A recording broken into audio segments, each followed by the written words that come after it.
김건희 여사가 대통령인가요? 또다시 단독 행보에 나서면서 논란을 일으켰습니다. 명품백으로 시작된 논란은 그저 윤석열 김건희 카르텔의 빙산의 일각일 뿐일까요? 검찰과 공수처를 앞세워 무혐의 결론을 받았다며 설치고 다니는 가운데 결국 사고가 터졌습니다. 이런 일이 언제 터질지 외견할 수 있었던 사람도 많았습니다. 김건희 여사는 이번에도 마더 테레사 이미지를 만들려는 걸까요?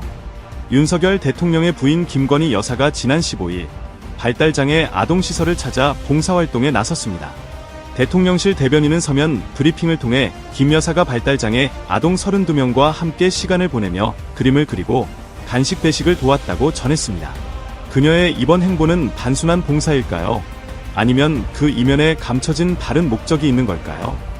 김건희 여사가 최근 봉사활동을 통해 긍정적인 이미지를 구축하려는 의도가 드러났습니다. 많은 봉사자들의 손길이 이어지기를 바란다고 했지만 그 진정성에는 의문이 남습니다. 이전 경찰서와 소방서 방문에서의 모습으로 비판을 받았던 만큼 이번 공개 활동도 보여주기식이라는 비판을 피할 수 없을 것 같습니다.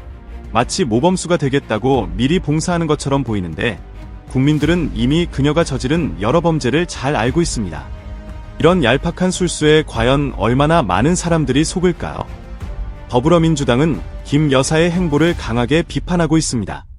조승래의 수석 대변인은 김건희 여사가 추석을 기점으로 노골적인 행보를 보이고 있다고 지적하며 명품백 수수, 대통령실 관저 이전, 공천 개입 의혹 등 수많은 문제 앞에서 그녀의 봉사활동이 진정한 선물이 될 수 있는지 의문을 제기합니다. 김건희 여사의 마포대교 순찰과 같은 활동들이 과연 국민의 마음을 돌릴 수 있을까요? 그녀의 진정한 의도가 무엇인지 앞으로의 행보가 주목됩니다. 김건희 여사가 장애아동 시설을 찾으면서 또다시 비판의 화살을 맞았습니다. 윤석열 대통령 없이 독자적으로 일정을 소화한 그녀의 모습은 아무런 공식 권한도 없는 대통령 부인이 대통령과 동격으로 여기는 듯한 황당함을 불러일으킵니다. 국민들은 그녀의 기세등등한 태도에 기가 막히며 대통령실 역시 김 여사의 적극적인 활동을 계획하고 있다는 소식에 더 큰 분노를 느끼고 있습니다. 대통령이 둘인가? 권력 서열 1위가 김 여사냐? 라는 국민의 목소리는 그만큼 강력합니다.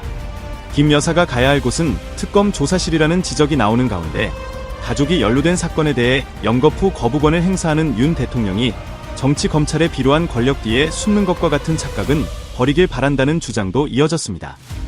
이러한 상황 속에서 범야권에서도 허를 찌르는 비판이 터져 나왔습니다. 이준석 개혁신당 의원은 윤 대통령이 상황을 제대로 인식하지 못한다면 역대 대통령들의 불행이 되풀이될 것이라고 경고합니다. 그는 대통령이 할 수 있는 유일한 일은 안전한 퇴임이라고 강조하며 이명박 전 대통령이 후임을 위한 공간을 마련해 주었던 것과는 정반대의 상황에 놓여 있다고 지적합니다.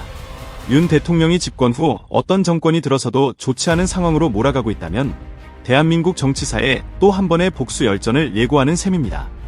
이런 문제들이 해결되지 않는다면 국민들은 윤 대통령을 타협이 불가능한 인물로 판단하게 될 것이고 최단 기간 탄핵을 요구하는 목소리가 높아질 것이라는 전망도 나옵니다. 개인적으로는 이러한 정치적 혼란 속에서 김건희 여사가 자꾸만 이미지 세탁을 시도하는 모습이 정말 안타깝습니다. 국민들의 신뢰를 얻기보다는 보여주기식 행보로 일관하는 모습은 결국 그들의 분노를 더욱 키울 뿐입니다. 대통령 부부가 권력 서열의 정점을 차지하려는 노력은 오히려 더 큰 반발을 초래할 것입니다. 지금은 진정한 사법 정의를 회복하고 국민의 신뢰를 얻기 위한 노력이 필요할 때입니다. 윤석열 대통령의 지지율이 최근 급락하면서 정치적 상황이 심각해지고 있습니다. 취임 후 최저치인 20%까지 떨어졌고 부정평가는 무려 70%에 달합니다. 이는 단순한 등락을 넘어 이미 레임덕 수준을 넘었다는 분석까지 나오는 상황입니다. 특히 70대 이상과 보수층의 이탈은 여권에 큰 충격을 주고 있습니다. 이처럼 핵심 지지층이 흔들리면서 정권의 정치적 동력이 상실될 위험이 커지고 있습니다. 그런데 여기서 흥미로운 점은 윤 대통령이 대선 후보 시절 경기장 선수는 전광판을 보지 않는다고 말한 것과는 정반대로 이제는 지지율이 20%로 떨어져 무관심할 수 없는 지경에 이르렀다는 것입니다. 과연 그는 이 위기를 어떻게 극복할까요? 이 모든 문제의 배경에는 의료개혁과 한동훈 장관과의 갈등, 경제 문제 등이 얽혀 있습니다. 특히 최근 민심 위반의 원인으로 지목되는 의정 갈등의 장기화와 응급실 위기 등이 맞물려 가속화되고 있습니다. 이런 상황에서 정치권에서는 지금이 마지막 분기점이라며 윤 대통령이 여기서 밀리면 남은 임기가 끝날 수 있다는 우려가 커지고 있습니다. 과연 그는 위기를 극복할 수 있을까요?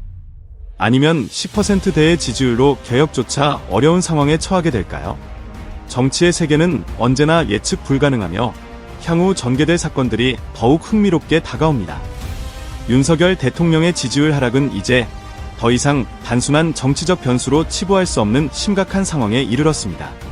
지지율이 20%로 떨어진 가운데 여권 내부에서도 공세를 강화하며 탄핵론이 불거질 가능성이 높아지고 있습니다.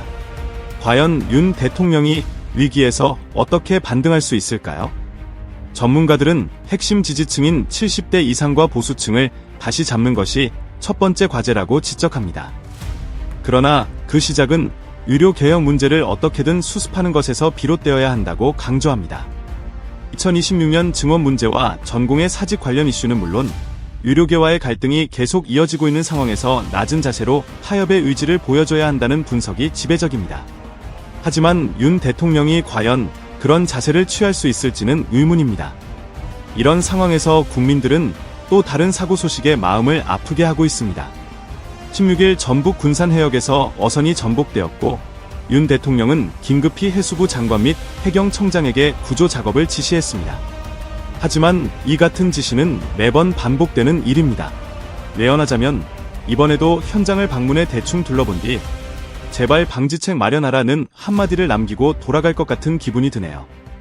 한덕수 국무총리도 구조 작업에 필요한 인력과 장비를 총동원하라는 지시를 내렸습니다. 하지만 지금까지 발생한 국민 생명이 걸린 사고들을 돌아보면 과연 이런 대응이 얼마나 효과적이었는지 의문이 남습니다. 매번 사고가 발생할 때마다 제발 방지하라고 강조하지만 실제로 변화가 있었는지 궁금합니다. 이번 사고도 어쩌면 그 결과를 말해줄지도 모르겠습니다. 지금 윤석열 정부는 국민들을 거의 신경 쓰지 않는 듯 보입니다. 지지율 20%를 지키기 위해 여권은 극도로 긴장하고 있지만 윤 대통령에게는 그 10%조차 아깝게 느껴지는 상황입니다. 이런 불안정한 국면에서 국민들은 이제 무엇을 바라고 있는 걸까요? 과연 하루빨리 탄핵이 이루어져야 하는 것일까요? 이 모든 질문은 이제 시급히 해결해야 할 문제로 남아 있습니다. 이러한 정치적 혼란 속에서 국민의 목소리는 더욱 커지고 있습니다. 정치권의 변화와 함께 국민들이 원하는 것은 무엇인지, 그리고 그 변화가 실현될 수 있을지에 대한 궁금증이 더욱 증폭되고 있습니다. 오늘의 논의가 여러분에게 유익했다면 구독과 좋아요를 눌러주시면 감사하겠습니다. 시사 25시는 매일 낮 12시에 다시 찾아오겠습니다. 여러분의 관심이 더 나은 소식을 전하는 힘이 됩니다. 감사합니다.